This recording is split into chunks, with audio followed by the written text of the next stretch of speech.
Hello and welcome to the latest episode of Sports Mole's Football Shorts. I'm Barney Corkhill. I'm here with our football editor, Matt Law. I'm here to talk about the final game week of the season, game week 38. It's been a unique season like none other.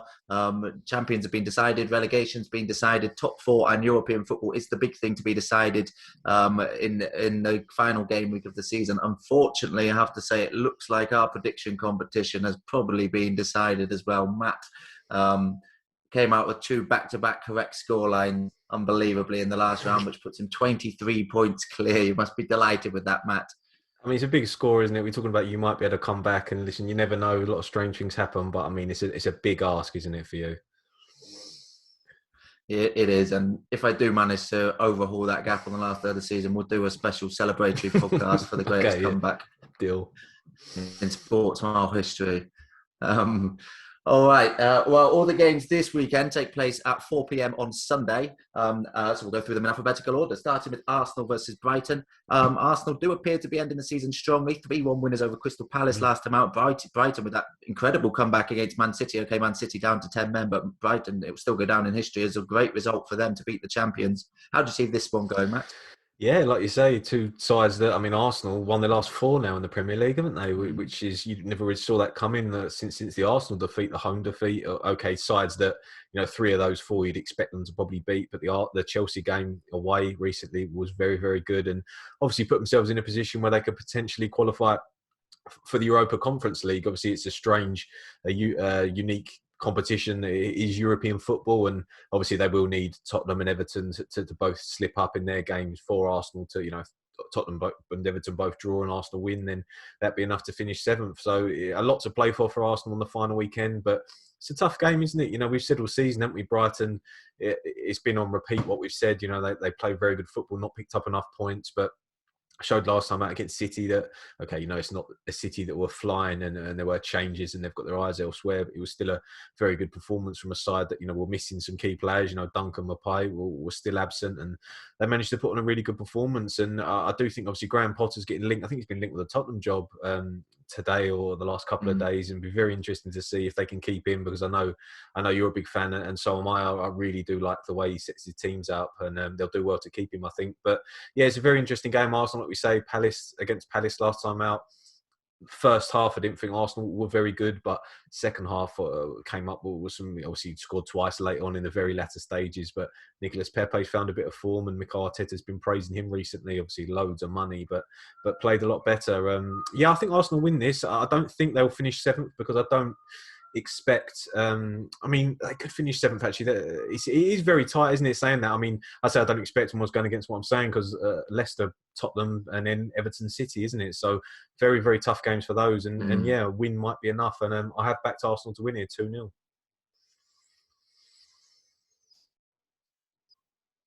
Yes, it's a strange one for Arsenal, isn't it? Because you ask their fans, would they want to be playing in the Conference League? And maybe not. But then also, you look at how their season's gone. And for a few weeks now, certainly since their Europa League exit, we've been saying nothing can really salvage their season. But seventh place finish wouldn't be a million miles off. I mean, seventh place sounds a lot better than ninth. We didn't think until this, 4-match winning run and slip-ups regularly for Tottenham and Everton.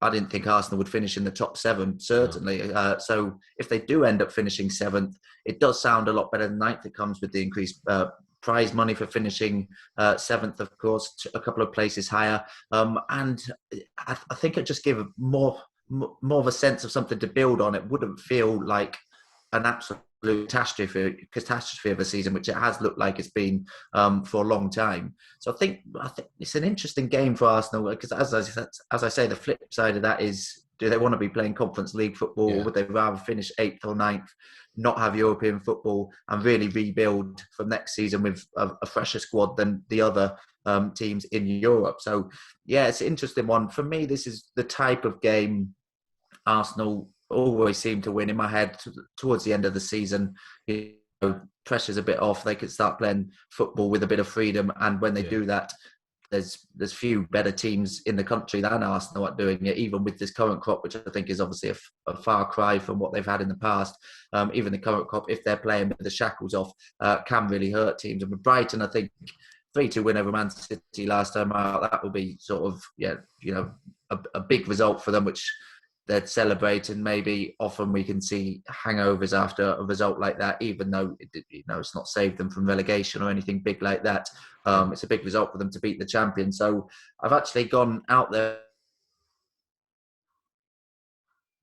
a little bit with Arsenal to win this pretty comfortably well at home in front of fans again. Obviously, the fans might be booing the players after their performances this season. We'll see what sort of reception they get. But yeah, I get to see Arsenal winning this pretty comfortably. I've gone for 3-0 to Arsenal in this one.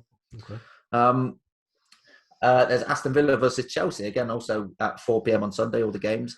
Aston Villa beat Tottenham last time out to leave Tottenham still being able to be caught by Arsenal. That's another incentive for Arsenal. We didn't mention that, to finish above Tottenham, of course, will be a big one for them. But Aston Villa, Chelsea have still got lots to fight for as well. They're only 1 point clear of Liverpool and Leicester. So any slip up for Chelsea could open the door for Liverpool and Leicester and see them miss out on top 4 football.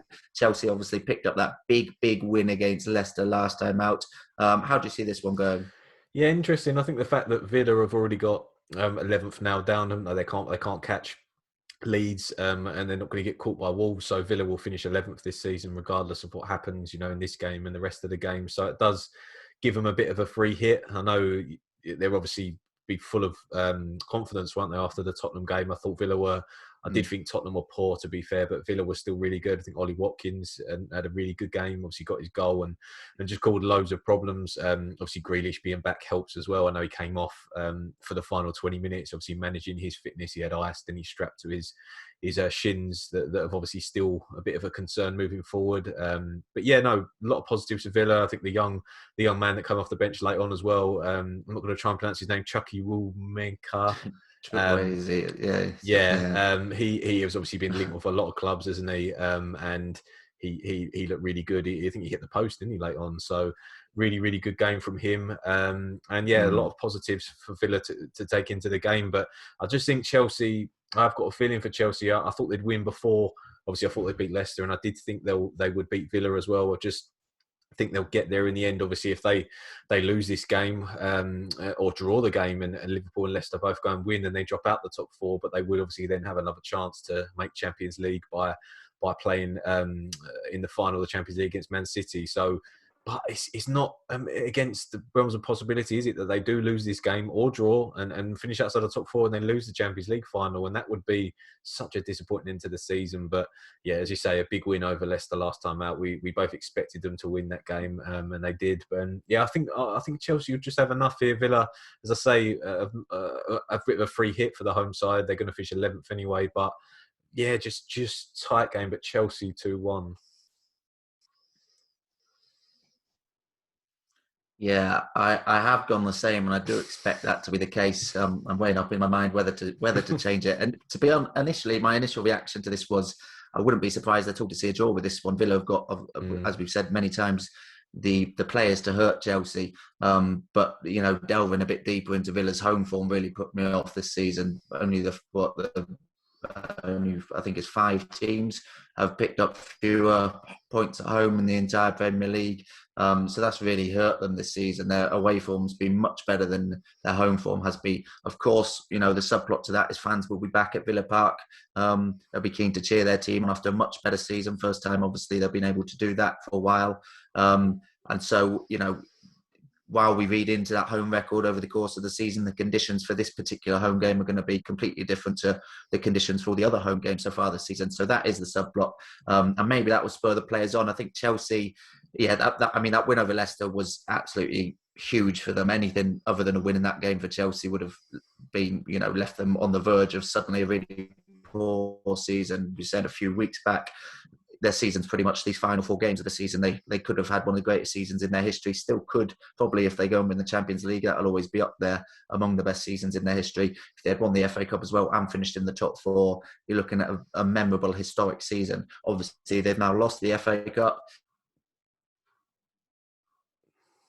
In this game, could easily miss out on the top 4, and then they'd be favourites to go and lose the Champions League final as well. So, yeah, again, still a lot to play for, still a lot hinging on these final 2 games of the season. I think Thomas Tuchel, the fact that the Champions League final comes 6 days after this game means he won't have to rest players for an important game. So that'll be a bonus for him. He'll be able to name his full strength side, injuries permitting, for both games. This one, I had gone for 2-1. And I'm gonna I got to take some risks to make up that gap. I'm gonna go for 1-1. I just think I do think it's going to be 2-1. I've got to say, but I'm going to go for 1-0 in the hope that the Aston Villa fans improve that awful home record this season, because that was the thing that really put me off Villa. I'm going to go for 1-1 and make it a much more entertaining top 4 race as well, because that would really put Chelsea in trouble. Okay, Fulham versus Newcastle, 2 teams obviously in the lower half of the table. Fulham have been down for a while now, ended the season in such poor form, but that 1-1 draw against Manchester United last time out was at least a highlight. The only points they've actually picked up since beating Liverpool have been away to Arsenal and away to Manchester United, so they seem to be taking points off the big boys, but then dropping them every other place, and Newcastle will probably come under that umbrella of every other place. They're ending the season pretty well. 1-0 win over Sheffield United last time out. How do you see this one going, Matt? Yeah, I mean, at the time, a few weeks ago, maybe a couple of months ago, we thought it was going to be maybe a decider to stay in the league, something like that. But obviously, it's never threatened to be that recently. Obviously, Newcastle have pulled themselves, not positionally, they're still 15th, but obviously Fulham down. And I think the game at Old Trafford was interesting for a lot of reasons for Fulham. Obviously, the team selection that we spoke about, it wasn't that surprising, was it, to see a lot of the loan players taken out, players like Anderson. I know he came off the bench, but Madger wasn't involved, was he? Olarina, Loftus-Cheek came off the bench, and obviously Mitrovic was a player that I picked out. It looked like he'd been left out, but I do think I think it was come out that he might have had a slight injury for that game. That's why he didn't get picked. So, I mean, if he'd have been left out altogether and not injured, then that's probably a good indication that he's going to leave this summer. But be very interested to see whether Mitrovic is involved in this game, obviously against his former club. So, it'd be very interesting. Carvalho was really bright again, the youngster. He had a chance, didn't he, to score a really good one, but wasn't to be. But I mean, still, as I said, it's still a really good, that group of players is that a lot of them will stay. I think they will. A lot of players, players like Reed, and obviously be interesting to see if they can keep, Anguissa in midfield, and obviously Lamina will go back. I think he won't be able to keep him, but Carvalho, Lookman, you fancy that they will be there. Certainly Carvalho looks like he's going to be there. So very good championship side, I think, next season. But Newcastle, I mean, I thought it would be a tight game against Sheffield United, and it proved to be the case. Obviously, story of the game, wasn't it? Joe Willock scored his last 6 Premier League games. And I think it isn't it making him the youngest player in top flight history to do so at that age. So, he's created history, and obviously he's on loan from Arsenal, so I'm not sure whether they're going to be able to keep him, but he's been excellent since he come into the side. And there's a lot of, I think Steve Bruce said after the game, didn't he, that I think there was a few fans that, slightly booed him, but he's always going to have that. He's never going to please everyone. I think he knows that, but their form recently, as we know, has been good, and it's a good set of players. You look at the 11 there, if they could add a couple more, get Wilson back fit for next season, and do you think they could have a positive end to the season? I'd love to be able to back Fulham to win, and that they were good at Old Trafford, to be fair. I thought they were really good, but just struggling. I think Fulham at home this season have found it incredibly difficult. The worst home record in the league, 10 points from 18 games. It's them. I mean, they've not been great on the road, but I think it's the 4th worst away record. So if they had picked up a few more points at home, then you just never know. But I just fancy Newcastle here. I think Newcastle are in good form, good players, and I think they'll cause Fulham lots of problems. I've gone 2-1 Newcastle. Yeah, I've gone Newcastle as well. I've gone 2-0. I think. Them as well. They could still finish as high as 12 this season, which is, and you'd probably say, certainly of the final day fixtures, they've got the easiest fixtures, not out the question at all that Wolves will go and lose to Manchester United, Crystal Palace will lose to Liverpool, and Southampton results. So then Newcastle go and beat Fulham. Obviously, would depend on goal difference swing against Wolves, but that's not huge goal difference swing they need for that. Newcastle could finish 12th, and that's, if you ask Newcastle fans where you think they'd finish at the start of the season, I think a lot of them would have been pretty content with a 12th place finish. So they could still salvage something from this season. You mentioned some players there. St. Maximin missed a lot of the season. Callum Wilson's missed a lot of the season. So finish 12th with those injury absences for big, important chunks of the season, that'd actually be a pretty impressive season for Newcastle. And that really goes to show how, the story of a season can change over the closing weeks of the season, because it's only really since the start of April at Newcastle started to hit a bit of form and climb up the table. And as I say, a victory in this final day of the season could change the perception of their season entirely, depending what happens elsewhere as well. So I think there is still a little bit for Newcastle to fight for. Fulham, as you say, sights on the Championship now and building what team they'll have in the Championship. Likely, I agree. Carvalho looks pretty good. Like he's shown the last couple of games, seems to be taking his chance, and expect him to get more chance in the Championship next season, which is exactly the type of player Fulham know they'll be able to keep hold on to. They can sort of start to build a team around. It's too early to be saying that, of course, around such a young player right now, but that's the type of future they might be envisioning him for. But yeah, like you, I can't really back Fulham to win this. They've only won 2 home games all season, so it's maybe last day of the season. Neither team has anything hugely tangible to fight for. Maybe they'll let the shackles off a little bit. But yeah, like you, I'm backing Newcastle to win this one. I've gone for 2-0. There's Leeds versus West Brom also on the final day. Leeds have now won 3 Premier League games in a row, ending the season in superb form. Guaranteed a top half finish now, which is excellent for the club. Only realistically probably can go as high as 8 because of goal difference. So not really in the Conference League mix, even though they're only 3 points behind 7th place Tottenham. But I mean, whatever happens, it's been a great season for them. And West Brom, as we know, like Fulham, are on their way down to the relegation, to the Championship next season. They've ended their season with 3 straight defeats. Sam Allardyce is now obviously confirmed that he won't be there next season, so they've got a bit of rebuilding to do. Lost to West Ham 3-1 at home last time out. After that 2-1 home defeat to Liverpool just before that. They'll want to go down fighting. Sam Allardyce won't want this to be his last game and, get smashed by Leeds. But for me, it's hard to look past Leeds. I think Leeds have been in really good form of late. As I say, finding that consistency, which they've been lacking for the vast majority of the season so far. And that was the biggest criticism of them, wasn't it? Obviously, we like them going toe-to-toe with the big teams and we like them playing in the same way each way. But the big criticism of them, if there could be a criticism, the way they perform this season, is just their lack of consistency. But 1 defeat in their last 10 Premier League games, that's a really good run of form for any team, yet alone a newly promoted team. So, yeah, I'm backing them to end the season on a high here. I think they've got a lot of good players. Bamford, as we know, is enjoying a really good season. Rafinha, also enjoying a really good season. Stuart Dallas, you can list Luke Ayling, list a lot of their players have had great seasons. And I'm backing them to finish with a flourish here, really. I've gone for 3-1 to Leeds. Yeah, so have I. 3-1. Shall I change that or... Go on, make it interesting. Okay.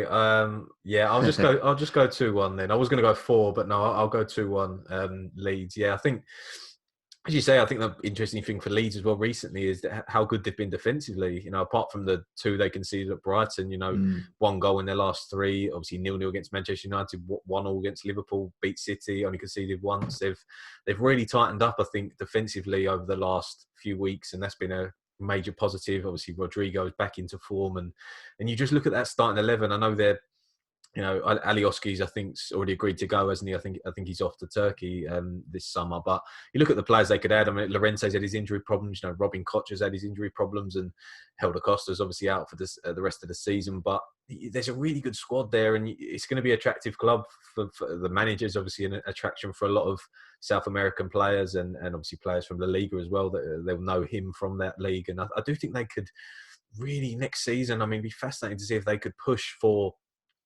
top 7. I mean, they're not, as you said, they can mathematically finish 7th, but I would obviously take an incredible 20-0. It would just be an incredible set of circumstances. So as you say, 10th is where I think they will finish this season, because I have backed Arsenal to win. So, I mean, Everton play City, don't they? So it's a lot of chopping and changing that could happen. It's difficult to predict, but yeah, really good season for Leeds. And West Brom, as you say, I don't think we were surprised, were we, to see Allardyce go. He looked fed up. He looked like he'd probably had enough of the situation and just looked a bit irritated, especially after the Liverpool defeat. Played well. I thought they played well in the first half against West Ham, but lost it late on. Obviously, West Ham side that are fighting for much bigger things and obviously in the mix for Europa League. So yeah, disappointing for West Brom. They won't want to end the season with another defeat. But yeah, like you, I think they will. I just think Leeds are so good at the moment that the quality's there, and West Brom planning for next season. And I'll go 2-1 Leeds.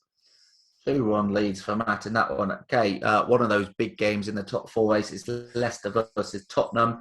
The subplot, other than obviously the top four battle, with Leicester needing to better Liverpool's result or beat Tottenham by quite a few goals if both teams win, or lose by a lot fewer if both teams lose. It comes down to goal difference probably if both get the same result. The subplot beyond that is obviously looks like potentially Harry Kane's last game for Tottenham, because he went and applauded all sides of the ground after the Aston Villa defeat last time out. He's come out, or quotes have emerged today anyway, of him in an interview saying he needs an honest conversation with Daniel Levy, and everything he said to me sounds like he's going to push for an exit and wants to leave, saying he wants to win trophies and be on a par with Messi, Ronaldo, etc.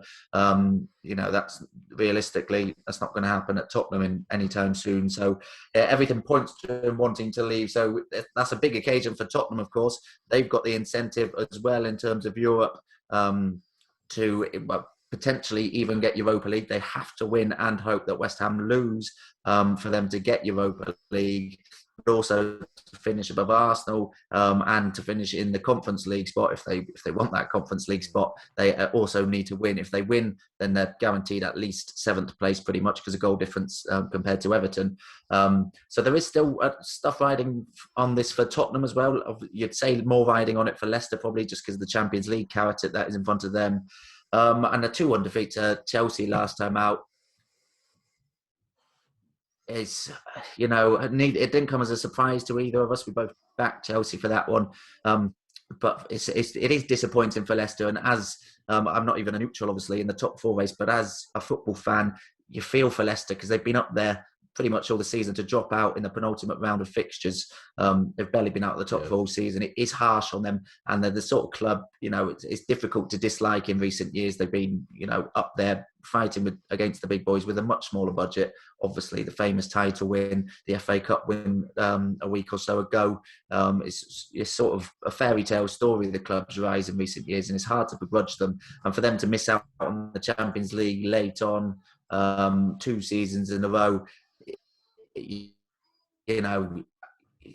harsh on the club. When I'd want Leicester to be in there if it wasn't at Liverpool's expense. I'd want Leicester to be in the top 4. I think they deserve it over their performances over the last couple of seasons. But then again, over a 38-game season, you generally finish where you deserve. So if Leicester do miss out, then it'll be hard for them to take. But again, Brendan Rodgers will need to harness that and go into next season with it. This one was a difficult one to call for me again.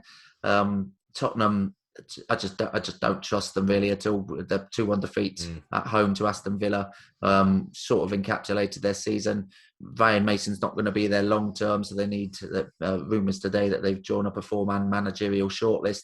But obviously, what sort of team are they going to be without Harry Kane if he does leave? The rebuilding job is huge for them. They'll need to bring in a pretty big star name, and you'd think they'd probably go down that route rather than the route some clubs have gone down. I think back to what Liverpool did after Luis Suarez left and brought in lots of different players to try and replace him, which didn't work.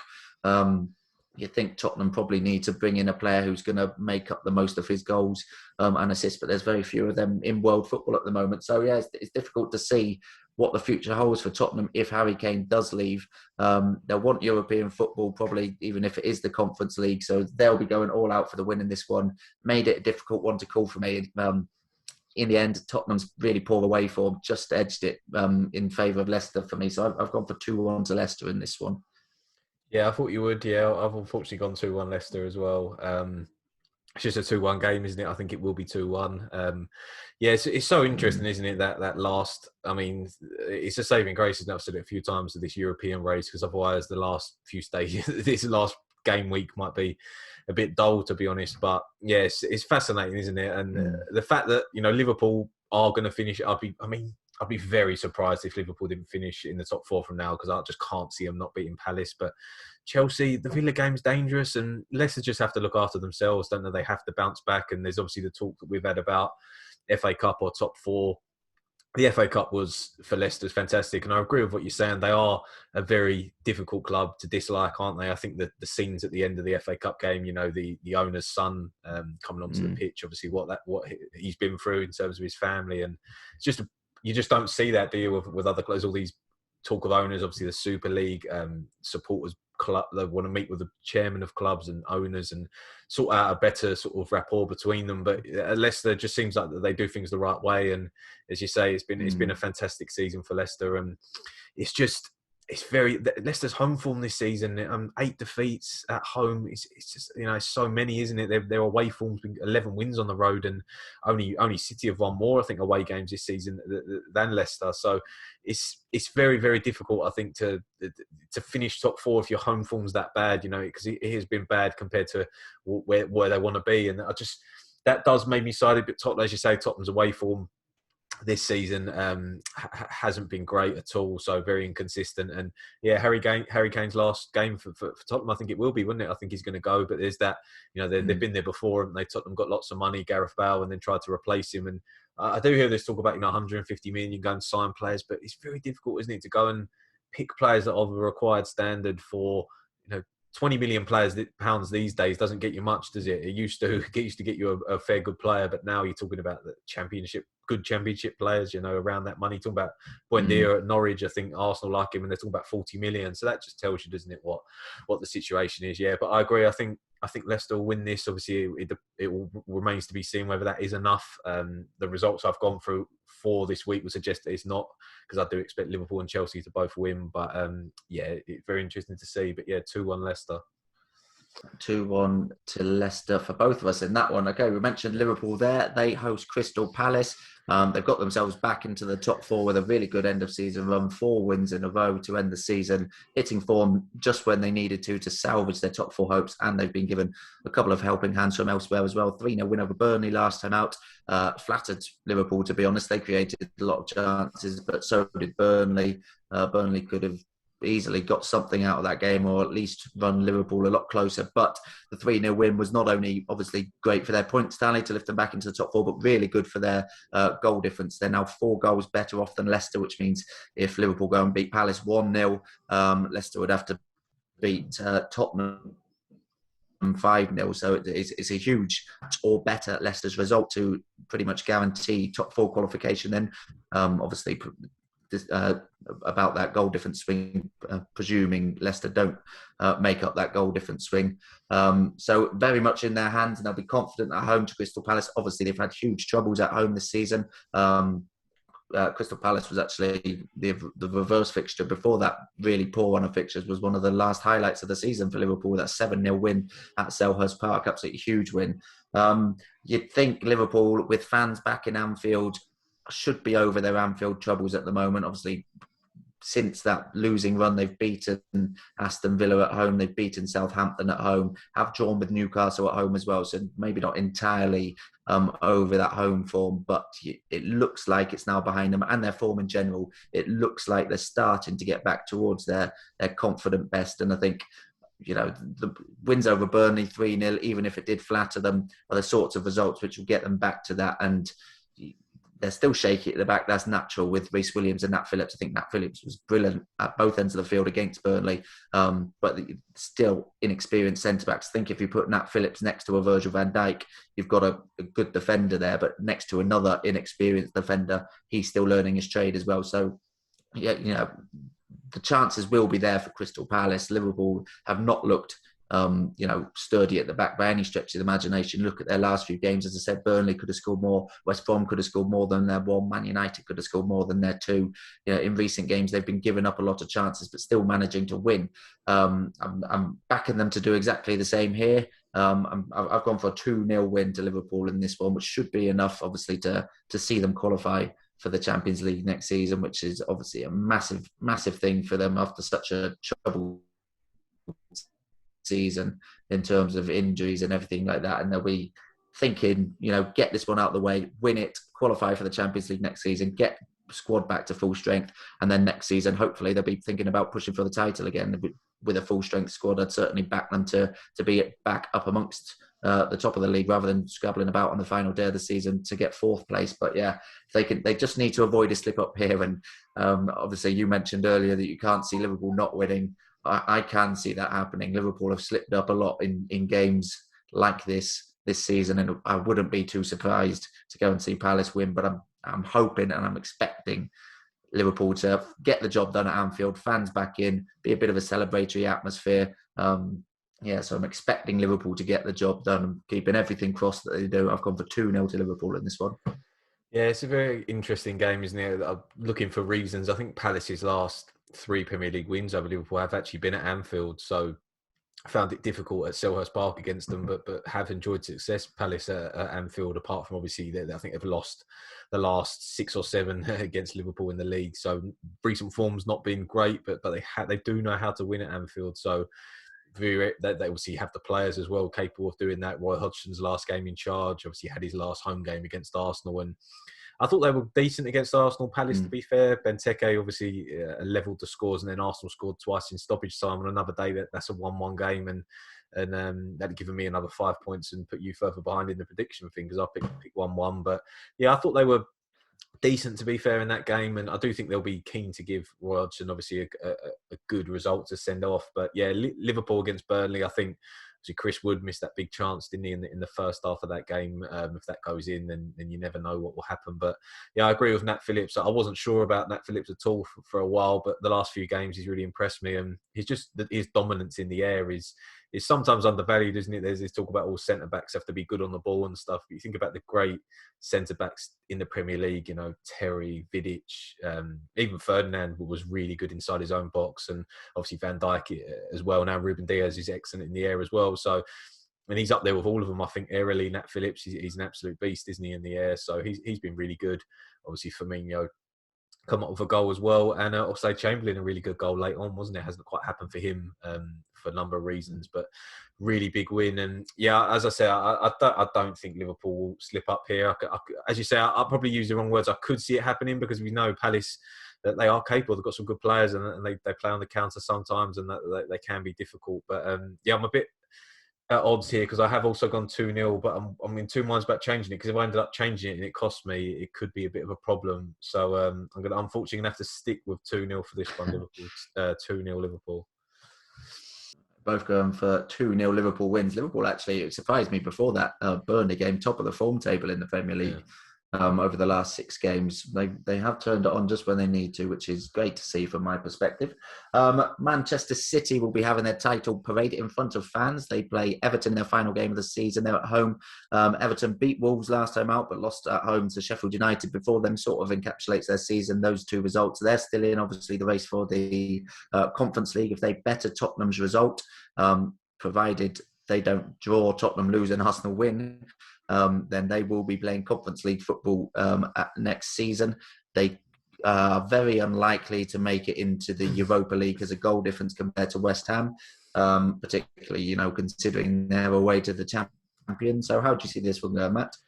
Yes, I mean, it's like you say, not on paper particularly a massive game in terms of what it might have been a few weeks ago. But yeah, I think I was expecting an open game here, an entertaining game, 2 sides that obviously like to play football. Everton as well, and last time out against Wolves wasn't the prettiest of games, to be honest, but it is just what Everton do, isn't it? They struggle for consistency, and that's why I'm just not confident about them going to this game, even though City, will make changes again. They've got a few injury doubts, City. I know Sterling and Walker missed out last time out. They weren't fully fit. Obviously, Aguero trying to get him back for the last game. Cancelo's obviously suspended as well for following his red card against Brighton, which was obviously a really good game. Brighton played excellently. City, Phil Foden on the score sheet, a really good goal. But yeah, City's form, I mean, Premier League form, obviously lost 2 of their last 3 now, and Newcastle gave them a good go as well. And they're just, it's been a bit of a, if City were to pick up a poor result here, you just going into the Champions League final. Obviously, they are the favourites, and I do think they'll beat City in the final. But yeah, it's a really interesting game. I've actually gone this to be the most entertaining game. It's going to be enough. I feel like if you've gone it as well, then that's going to be ridiculous. But I have picked your favourite scoreline here, but just because I think Everton obviously recently you look at their recent form, Everton, they've not really found the back of the net too often, don't they? They've scored more than once since the Tottenham game in the middle of April. So, but it's the last game of the season. You always get last game of the season. You just get, as you say, ones that open up, and Everton, as you say, obviously to get into the Europa League is difficult, but could still finish 7th. So very interesting to see what happens there. But yeah, I've actually gone Man City to win this 3-2. 3-2. Well, I haven't gone for the old classic 3-2 in this one. I've gone a bit more comfortable for Man City. I've gone for 2-0. Yeah, goals haven't really been flowing for Everton at either end of the field, really. They haven't been conceding too many. They haven't been scoring too many. Was it, I think, 5 of their last 6 games have either finished 1-0 or 0-0. So, goals aren't really flowing for Everton at the moment. Man City should make changes, with the Champions League final. But as you say, I think Pep Guardiola will want to return to winning ways before that. If they, as you say, if they pick up a poor result here, then they do lose a lot of momentum. And we do know that teams, after winning the title and getting that all wrapped up, can drop off a little. Perhaps that's what's happened in the last 3 games. They've got one of those wins, but as you say, even one of those was pretty narrow against Newcastle, a game they'd usually be expected to win. And the Brighton one was obviously down to 10 men. So that might have a little bit of an asterisk around it, but you wouldn't usually even then expect them to go and concede 3 goals against Brighton, who have been notoriously goal shy this season. So, yeah, I think there are a couple of problems to iron out for Man City. To be honest, I think this is why Man City, I think they'll probably, again, be favourites going into next season. Obviously, it depends what happens in the summer as well. But this Man City side, everyone's been saying they're far and away above the rest. And this season they have been. But when you compare them to the last few seasons, the standards both they and Liverpool have set, 83 points, maybe end on 86 points, that doesn't stand out in terms of a points tally. They've been beaten 6 times this season. They've lost they've lost against Brighton. They lost heavily at home to Leicester. They're certainly not an entirely infallible side, and I think a lot of teams will fancy the chances of closing their gap, Liverpool chief amongst them, with a fully fit squad next season. I think Man City, unless they do go and buy a Harry Kane or world-class centre forward, in which case they'd be even bigger favourites. I think they will be favourites, but I certainly don't think this Man City team is uncatchable. The comparisons between Ruben Dias and Virgil van Dijk, I don't think there's any doubt that Ruben Dias has had a huge effect on Man City, and a similar impact of Van Dijk in terms of he's turned them into a team which is solid at the back, and that was perhaps the final piece of the jigsaw they needed to be champions again. This one, I am backing them to return to winning ways in this one, and finish the season on a high. They'll have fans back in. It will certainly be a party atmosphere with the title being lifted, and for Everton, what's there left to fight for? The Conference League, will they be happy with that? It's one of those dubious ones. Do they want that on Thursday nights when they've probably got higher ambitions next season? So yeah, I'm back in Man City to come away with the win here. I've gone for 2-0. There is Sheffield United versus Burnley as well. 17th place Burnley against Sheffield United, are now guaranteed to finish bottom of the league after that 1-0 defeat to Newcastle. They'll be just happy to get the season over and done with, to be honest. Burnley can finish no higher than 15th, but even that's unrealistic. They need to make up goal difference on Newcastle and win, and hope that Newcastle lose. Brighton are 2 points ahead of them as well. So, Burnley could just be set for a 17th place finish. They obviously lost to Liverpool last time out. As we mentioned, played pretty well, and that certainly didn't deserve a 3-0 loss. Should have got on the score sheet themselves, but that's their last 2 home games now. 7 goals conceded, 0 goals scored at home. They've been really poor, and particularly lately, there was top flight home run they've ever been on in terms of longest without a win. It's away from home recently that they've been better. 12th best away record in the league, which is pretty good for a team which is sitting 17th overall. And their last 4 wins have all come away from home. So they'll be looking at this game as a good chance to end the season well against the Sheffield United side, who, as I say, will have their sights set on next season. It's been interesting, really, since Sheffield United got their relegation confirmed. They picked up wins against Brighton. They picked up an away win against Everton. Obviously, wins were so scarce beforehand that to have won 2 of their last 5 games in the Premier League probably constitutes their best run of the season, and certainly capable of going and winning this one. I think the players they brought in with one eye on next season are now playing with freedom. They've got something to prove. It's keeping them hungry and making sure they don't just let the season peter out. So in that respect, I think Heckingbottom's done a good job to keep them competitive in these closing stages of the season. I was tempted to go with the one final classic 0-0, but I've just gone for Burnley to edge this 1-0 in the end. I think they've got, Chris Wood is always capable of scoring. Missed the chance against Liverpool, but he's always capable of scoring. I'll probably back him to get on the score sheet in this one with the only goal of the game. So yeah, I'm going Burnley 1-0 in this one. 1-0, yeah, interesting. Chris Wood's chance against Liverpool, as I said earlier, was the big one, wasn't it, at that stage of the game? As you say, he's had a good season, 12 Premier League goals, but you're just looking elsewhere in the Burnley side, and I was watching that Liverpool game, it was just as good as I think some players are. Obviously, the goalkeeper's an issue. Peacock Farrell got dropped in. Norris comes in, obviously with Pope being out, and Pope's missed a lot. You can just tell when he's there, he really is missed. They've got two good centre-backs, Burnley, but you just look through the side and you just wonder, they're not the type of side are they going to go and spend 20 million on a South American player or someone with a bit of flair, a bit of something different. But they do need that. You just watch them, Burnley, and players like Westwood, Cork, Brownhill. They're really good players, but they're just not. You just haven't got that X factor, if you like. That a player like Rafinha at Leeds, someone like that who's could just do anything with the ball, and you just wonder where they, as I say, I think they'll finish 17th because I've gone a draw here, so they'll obviously only move on to 40 points. So yeah, I think they'll finish 17th, and I do think that's a disappointment for Burnley this season. Sheffield United, as we say, were excellent win over Everton and a really good.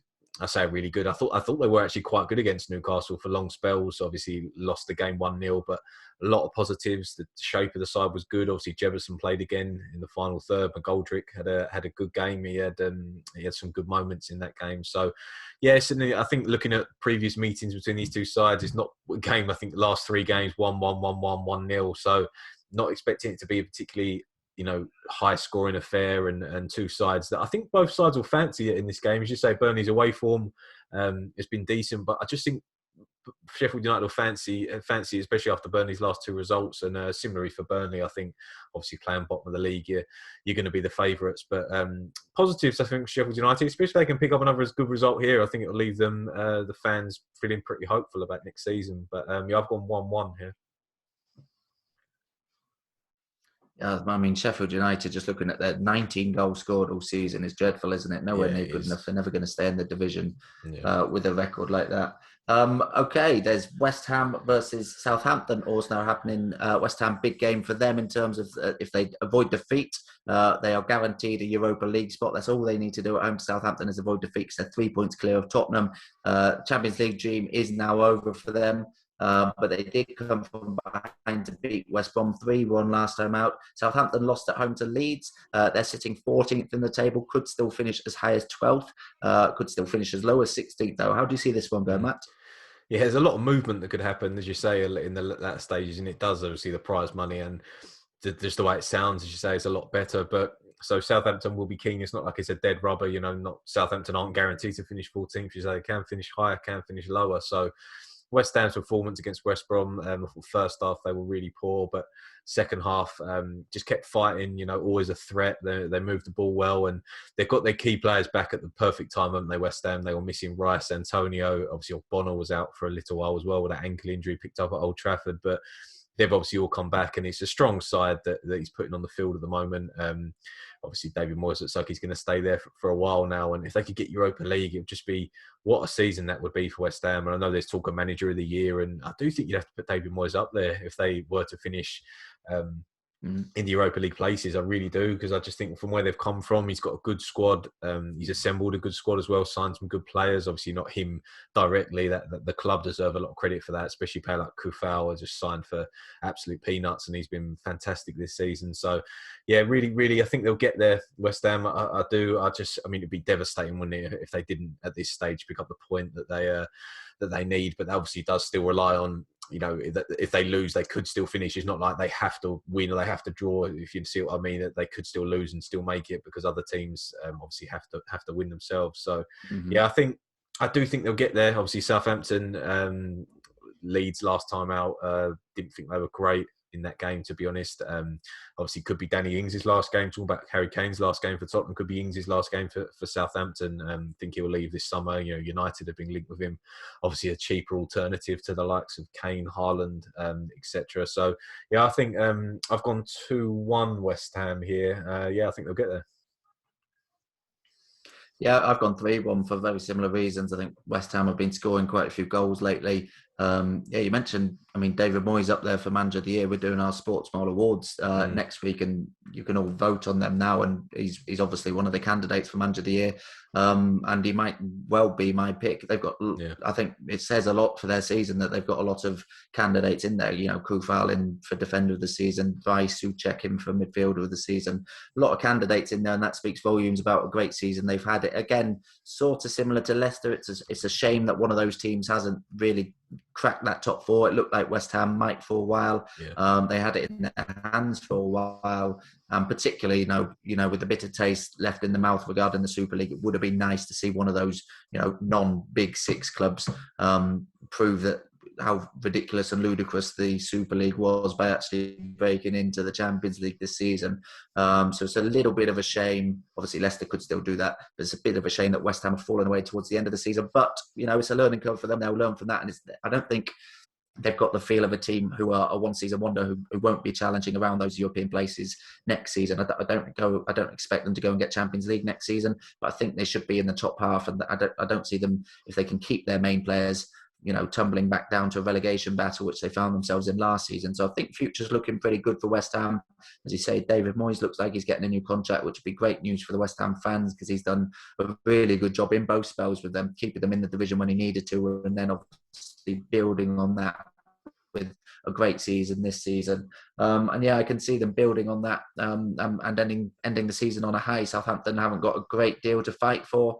Been one of those teams who have been able to pick up decent results in recent weeks, but obviously last time out against Leeds would have been a disappointing result, and their away form really has been poor this season. Only West Brom and Sheffield United picked up fewer points away from home all season in the league. So I think that's one of the key factors where I've gone for West Ham to win this one. West Ham's home form, of course, in contrast, has been really good this season. So you'd expect West Ham to go and win this one. Both of us are predicting it. I've gone for 3-1. Matt's gone for 2-1 in that one. And the final Premier League fixture of the season for us to look forward to is Wolves versus Manchester United. Wolves sitting 12th after back-to-back defeats against Everton last time out 1-0. Manchester United, as we know, were held to a 1-1 draw by Fulham. Cavani scored an excellent goal, which shouldn't have been allowed in that game. But they got the 1-1 draw, but they're guaranteed second place, and they'll have their sights set on the Europa League final, won't they? This is obviously a much, much bigger game. But by the same token, they'll want to return to winning ways, because it's 3 games without a win now in the Premier League, 1 point from those 3 games. And while they have got second place wrapped up, and I think that goes down as a much bigger achievement than most were expecting from them, because at the start of the season, it was Man City and Liverpool, the top 2. And, who would finish best of the rest. So for Man United to go and finish second is a good season in the league for them. But to go and win the Europa League will make it a really good season for them, and that's certainly the big priority for them. But as I say, they won't want to go into it off the back of another defeat. So there's a balance for Ole Gunnar Solskjaer to strike going into this game. He's bound to rest some players and not risk injuries for the Villarreal game. But how weak does he go? Does he go with another team who might lose a third game in the space of 4 and go 4 games winless, or does he name a team who he thinks will win while trying to protect his best players? So interesting dilemma for Ole Gunnar Solskjaer in this one. I think we've talked quite a bit about away form and home form over the course of the season. Manchester United unbeaten away from home, not just entirely this season, but since January 2020 still. It's incredible, 25 games in the Premier League away from home unbeaten is an incredible record, and it's hard to look past that. I certainly don't expect them to lose this game. Wouldn't be too surprised if it ends up as a draw, just because Wolves have got the capability to get those sorts of results. And Man United, as I say, will have their gaze on the Europa League final. But for me, I've just gone for United to edge this one 2-1. Interesting, yeah. There's a lot of different side stories, isn't there, surrounding this game. I think Ole Gunnar Solskjaer's press conference is tomorrow, and I know he said after the Fulham game that McTominay obviously also, came off, but Fred was carrying a little knock as well. So it'll be interesting to see how their fitness is. Obviously, his two holding midfield players ahead of the Europa League final. Obviously, no Maguire. Maguire and Martial, I think, have both got a slight chance to be. Obviously, Maguire playing and Martial potentially on the bench for the Villarreal game. So that'll be interesting. And I just think, as you say, it's a dangerous thing. I think it'll be a bit of both in this game. I expect some of the real stars to be there, but then I expect players like, you fancy Amad Diallo or get a decent game. And I think whoever he plays at centre-back with Lindelof, obviously, if he thinks, he'll have a good idea, I think, of Maguire's fitness, whether there is a real chance that Maguire will be fit. Because if he's not, he needs to decide who's going to play alongside Lindelof. Obviously, Tunzabi played last time out. And if it was me, I'd probably go Tunzabi, because I just think Eric Bailly, I think he's got a lot of good things he does, but he does worry me sometimes when he plays. And I would personally go with Tunzabi if Maguire's not fit. But yeah, very interesting. Obviously, the Rashford situation as well. Rashford sometimes puts him on the right. He's not good on the right, but where do you put Pogba if that? But obviously, if Fred and McTominay are both in, or one of them's injured, you fancy Pogba might go. I'd be surprised if he brought in Matic. There's a lot of different things, I think, surrounding this game. And I've actually gone a draw here for that reason. I just think United, Fulham last time out, that they weren't good at all, even they took the lead, but allowed Fulham back into the game and just weren't. Cutting edge was poor as well. And I think the interesting thing for this game as well is, Villarreal play Real Madrid this weekend. Obviously, Real Madrid going for the Spanish title. So Villarreal beat Sevilla last time out. So Villarreal's form has been really good recently. I think they'll rest a few against Real Madrid, so they should be fresh going into the Europa League final. And it's a fine balance that Ole Gunnar Solskjaer has to strike between not picking up another poor result and keeping his players fresh, because the turnaround, as we say, is not like the Champions League final where you get a good break off. It comes around very quickly. 23rd this game, then the 26th is Europa League final. Obviously, travelling as well, training. You got to get the players right. So, yeah, very interesting one. And for that reason, if it was full strength against full strength, I'd be back in United. And even if it was the last game of the season, but I just think it's got a draw written all over it for that reason. I don't think a draw would be a bad result against Wolves, because United early this season found Wolves quite difficult to break down. I think it was Rashford last minute winner. So and 0-0 the game before that. So they've had some tough games against Wolves. I think 3 of the last 5 have been draws. So I've got another draw here to finish the season. 1-1. All right, 1-1 for Matt in that one. Thank you as ever, Matt, and thank you for the predictions all season. It looks like you're going to win, so congratulations in advance if that does happen. It's been a long, hard slog in the prediction competition. I think there's been some weeks we've had absolute shockers, but some weeks we've done all right. It's very harder than we probably expected, isn't it? But so you can find predictions for all of these games over on sportsmo.co.uk from Friday. We will be back next season for our Premier League predictions. In the meantime, I urge you all to go and vote in the Sportsmo End of Season Reader Awards. They are now up and live. Voting closes at midnight on Sunday. So you can pick your Premier League Player of the Season, Manager of the Season, Goal of the Season, Game of the Season, Signing of the Season, and much more. European Player of the Season as well. Plenty to vote for on that. So please do get over to sportsmo.co.uk and vote in those awards. The winners will be announced on Monday. But until then, you can subscribe to this podcast on all the usual channels. You can subscribe on YouTube to make sure you don't miss an episode. But thank you for joining us throughout the season. We'll see how these final round of predictions go. It's been a pleasure doing them for you all. And we look forward to seeing you again next season.